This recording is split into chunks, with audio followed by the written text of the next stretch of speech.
Yeah, so hey guys, my name is Shoaib and I'm from Barira Securities and Investment.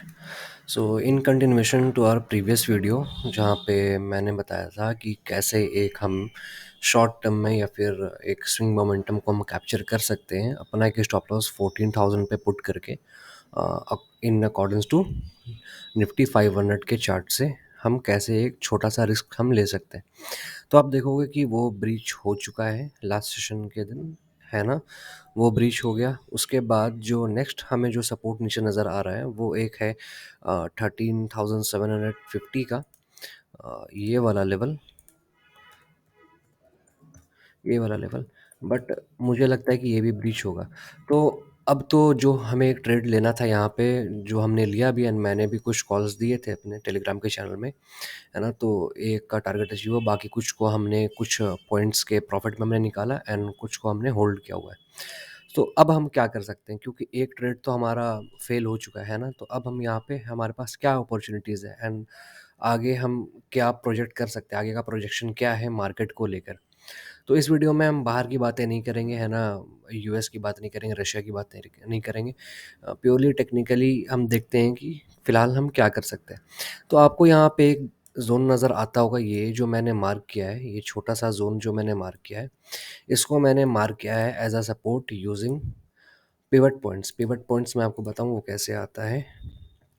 Minute, देखो यहाँ से pivot points हमने choose करा तो इस तरीके से आएगा। तो इसको मैंने मॉडिफाई कर रखा है इनपुट्स में यहाँ। अच्छा सॉरी, मैंने नहीं किया, मैं आपके सामने मैं करता हूँ। इसको मैंने पुट कर दिया फिबोनाची में, है ना? एंड ऑटो से मैंने इसको कर दिया मंथली में, ठीक है? एंड मैंने क्या हटा दिया, मैंने यहाँ से प्राइसेस को मैंने हटा दिया, सिर्फ लेबल्स है हमारे पास, ठीक है? तो अब आप देखो ये डेली चार्ट है, ठीक है? एंड फिबोनाची में क्या सेटअप है हमारा, type Fibonacci and pivot points का जो टाइम फ्रेम है वो क्या है, वो मंथली है।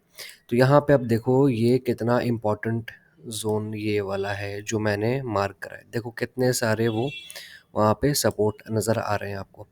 तो ये तो एक हमारे पास कंफर्मेशन है with the help of pivot points कि यहाँ पे एक स्ट्रॉन्ग सपोर्ट है, यहाँ से हमें एक पुल बैक देखने को मिल सकता है। अब हम इसको हटा देते हैं, इसका ज़्यादा मतलब है नहीं, सिर्फ एक रेफरेंस के लिए ये मैंने एक जोन यहाँ पे मार्क कर दिया है। लेकिन मैं कुछ आपको और दिखाना चाहता हूँ। ये हमने स्विच कर लिया किसमें, हमने ये स्विच कर लिया, सॉरी, ये हमने स्विच कर लिया गाइस वीकली चार्ट में। एंड यहाँ पे फिबोनाची रिट्रेसमेंट से मैं आपको एक इंटरेस्टिंग चीज़ दिखाऊंगा। ये देखो, ये हमने एक फिबोनाची रिट्रेसमेंट हमने यूज़ करा है, ठीक है? एंड अब आप यहाँ पे देखो, यहाँ पे अब देखो कि ये जो इम्पोर्टेंट लेवल है जहाँ पे हमने अपनी मार्किंग करी है ना? कितना लेवल है वो है 13,690 या फिर 13,700 रफली आप कह लो। तो ये एक इम्पॉर्टेंट आपका सपोर्ट की तरह ये एक्ट करेगा। लेट्स सी कि ये ब्रेक होता नहीं होता है, ठीक है? अगर आप इस कैंडल को अगर आप देखोगे तो लास्ट हफ्ते का जो वीकली कैंडल है वो देखो कितना स्ट्रॉन्ग, ये एक बेयरिश कैंडल है, ठीक है? काफ़ी स्ट्रॉन्ग बेयरिश कैंडल है ये निफ्टी 500 में वीकली चार्ट पे, ठीक है?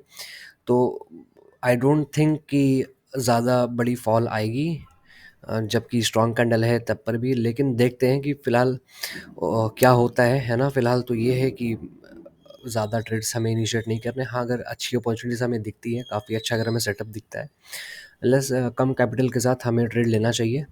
फ़िलहाल जो हम जिस लेवल को हमें वॉच आउट करना है वो है कितना, 13,700 का। ये लेवल हमें नज़र में रखना है कि ये ब्रीच होता है नहीं होता है, एंड उसके ऊपर के लेवल्स को हम जब स्विच करेंगे डेली में तब ऊपर के लेवल्स को मैं हटा दूंगा। लेकिन व्हाट इफ़ कि ये भी लेवल जो है, ये 23.60% वाला जो है ये लेवल, अगर ये ब्रेक होता है तब क्या हो सकता है? तब आप देखो कि यहाँ पे फिर flag and pole kind of pattern था यहाँ पे। इसको मैं हटाऊंगा, फिर मैं ड्रॉ करके आपको दिखाता हूँ, है ना? उसके बाद एक अच्छी रैली आई थी, ये हमने इसको हटा दिया। एंड उसके बाद ये ब्रेक होने के बाद आप देखो नीचे में बहुत सारे सपोर्ट हैं। एक सपोर्ट आपका यहाँ पे आएगा 13,150 में, एक आपका सपोर्ट है। फिर नेक्स्ट सपोर्ट आपको मिल जाएगा, फिर यहाँ पर तो पूरा एक जोन ही है, ये आप कह लो, जहाँ जहाँ जिस फ्लैग एंड पोल की मैं बात कर रहा था।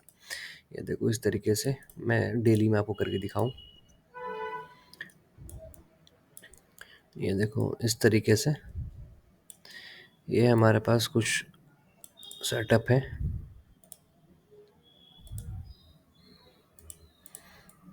ना इस तरीके से। तो यहाँ पे इन दोनों लेवल्स को ब्रेक होने के बाद एक जो इम्पोर्टेंट लेवल हमारे पास आ रहा है वो एक लेवल, लेवल नहीं पूरा एक ज़ोन कह लो आप इसको, एक ज़ोन है यहाँ पे। तो क्या हो सकता है ना कि अगर मैसिव सेलिंग आती है, जो कि मुझे नहीं लग रहा कि अब उतनी ज़्यादा सेलिंग आनी चाहिए, क्योंकि मुझे लगता है कि अमूमन मोस्ट ऑफ द स्टॉक्स वो है वो जो बॉटम आउट हो चुके हैं। अगर बहुत ही ज़्यादा अगर वार ये सब अगर खिंचता है तो मे बी कि हमें और फॉल देखने को मिले, बट एज ऑफ नाउ है ना, बॉटम आउट स्टॉक्स हो चुके हैं। एंड हमें जो क्वालिटी स्टॉक्स हैं, मैं ये नहीं कह रहा small cap and mid caps, जो अच्छे क्वालिटी स्टॉक्स हैं, ब्लू चिप्स हैं, उनको आपको अब एसआईपी के ज़रिए या फिर खुद ब खुद सिस्टमैटिक वे में थोड़े थोड़े क्वांटिटीज़ आपको अलग अलग लेवल पे आपको एक्यूमुलेट करने चाहिए। तो ये तो खैर बातें बात की हो गई कि इतना बड़ा फॉल आता है, तो वो जब होगा जब देखा जाएगा। तो इनको मैं रिमूव कर देता हूँ एंड फिलहाल सिर्फ यहाँ पे फोकस करते हैं कि फ़िलहाल हम क्या कर सकते हैं। तो इसको मैं हटा देता हूँ 750 वाला लेवल जो कि लो था, इस कैंडल का लो था। एंड ये तो जोन ये हमें रखना ही है फ़िलहाल। एंड इस लेवल को भी हटा देते हैं हम फ़िलहाल के लिए, है ना। तो ऊपर के लिए ये तो एक इम्पॉर्टेंट आपका रेजिस्टेंस अब हो गया, इसकी भी अब ज़रूरत है नहीं क्योंकि ये ब्रीच हो चुका है। तो एक जो रेंज हमें चाहिए था वो रेंज हमारे पास जो है वो है 14,150 का, यानी कि ये वाला 132 है, लेकिन रफली आप इसको 14,150 कह लो। And on the down side 13,700। And अगर ये ब्रेक होता है तो इसको देखते हैं कि 13,600 कितना है, 600, 13,600 आप इसको कह लो, इसको भी आप एवरेज ले लो, ठीक है। तो मैं क्या करता हूँ, मैं इसको भी मैं हटा देता हूँ एंड यहाँ पर हम एक जोन मार्क कर लेंगे 13,600 का, ठीक है। तो यहाँ पे हो सकता है कि हमें साइडवेज मूवमेंट देखने को मिले, लेकिन इसके नीचे मुझे लग रहा है कि मुश्किल है फॉल होना। एंड अगर मार्केट गिरता है तो एक अच्छी अपॉर्चुनिटी रहेगी अच्छे स्टॉक्स को यहाँ पे इस लेवल पे हमें एक्यूमुलेट करना, ठीक है।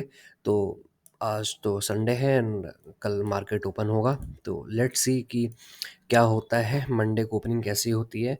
जो मैं एक्सपेक्ट कर रहा हूँ वो मैं एक्सपेक्ट कर रहा हूँ कि आइदर 50 to 80 पॉइंट्स का गैप डाउन या फिर फ्लैट ओपनिंग होनी चाहिए। But as a matter of fact कि ये लेवल जो है वो ब्रेक हो चुका है, तो जो इम्पोर्टेंट्स जो लेवल हैं ऑन द डाउन साइड जिनको हमें नज़र में रखना है वो है 13,700 and 13,600 for a pull back, कि यहाँ से हमें एक रिवर्सल या फिर हमें एक पुल बैक देखने को मिले। अगर ये ब्रेक होता है तो तब हम फिर एक वीडियो बना के हम फिर डिस्कस करेंगे कि नेक्स्ट हमारा जो है वो क्या होना चाहिए। लेकिन अगर आप किसी भी स्टॉक को अगर आप परचेज सॉरी अगर आप बाई कर रहे हो तो निफ्टी 500 के चार्ट को आप नज़र में रखना, ठीक है। एंड जैसा कि मैंने कहा था कि इस तरीके से हो सकता है यहाँ पर हमें छोटा सा रिस्क लेना है, तो यहाँ पर भी हम एक छोटा सा रिस्क हम लेंगे। मैं ये भी नहीं कह रहा हूँ कि यहाँ पर अगर इस ज़ोन में अगर आपको मिले तो आप 100% कैपिटल लगाओ, नहीं, एकदम थोड़े कैपिटल लगाओ, कोई बात नहीं। जब एक हायर हाई हायर लो का जब स्ट्रक्चर जब डेवलप हो जाएगा तब हम फिर 100% कैपिटल अपना यूज़ करना हम शुरू करेंगे। लेकिन जब तक जो है मार्केट में ऐसा कोई क्लियर डायरेक्शन, कोई क्लियर ट्रेंड नहीं है ना, 3% गैप अप, 3% गैप डाउन, इस तरीके का रहे तो वहाँ पर थोड़े कैपिटल ही यूज़ करना सही है। एंड यहाँ पर भी जो है वो हम थोड़े कैपिटल ही यूज़ करके हम एक्यूमुलेट करेंगे। एंड इमीडिएट स्टॉप लॉस हमारा होगा 500 के चार्ट के अकॉर्डिंग 13,600 का। So this is it guys. I hope ये वीडियो आपको अच्छी लगी हो, इन्फॉर्मेटिव लगी हो। एंड लेट्स सी कि आगे क्या होता है। लेकिन फ़िलहाल जो है वो एक ये मैं पर्सनल ओपिनियन मैं दे रहा हूँ, क्योंकि मैं काफ़ी ज़्यादा मैं श्योर हूँ कि यहाँ से जो है हमें ये लेवल जो है वो टूटना नहीं चाहिए 13,600 का। काफ़ी इम्पोर्टेंट सपोर्ट है ये टूटना तो नहीं चाहिए, लेकिन देखते हैं कि अगर टूटता है तो क्या होता है। एक रेफरेंस के लिए मुझे एक अच्छा लेवल मुझे ये भी नज़र आ रहा है, कितना है ये, 13 13,160 का। फिलहाल इससे भी मतलब है नहीं, जब इस लेवल पर आ जाए तब देखेंगे, है ना? लेकिन अगर आप यहाँ पे ट्रेड ले रहे हो तो मेक श्योर कि अगर ये भी लेवल अगर ब्रीच होता है 13600 का, तो अपने-अपने स्टॉप लॉस के अकॉर्डिंग प्लीज़ आप एग्ज़िट कर लेना। कोई ज़रूरत नहीं है होल्ड करने की। जब ट्रेंड चेंज होगा, जब एक हमें रिवर्सल कैंडल देखने को मिलेगा, जब स्ट्रक्चर अच्छा होगा, तभी हम बाई करेंगे। लेकिन मैं फिर से मैं वही उसी चीज़ को मैं रिपीट करूँगा जो मैंने वीडियो के शुरू में कहा कि मैक्सिमम स्टॉक्स जो है वो बॉटम आउट हो चुके हैं। फर्दर और सेलिंग आनी नहीं चाहिए, लेकिन बिकॉज़ ऑफ दी बाहर के फैक्टर्स तो कुछ कह ही नहीं सकते हैं, है ना? फ़िलहाल कम क्वांटिटी से आप ट्रेड करो, एंड जब एक मार्केट में क्लियर स्ट्रक्चर, हमें क्लियर ट्रेंड देखने को मिले, तभी हम वापसी करेंगे 100% कैपिटल के साथ।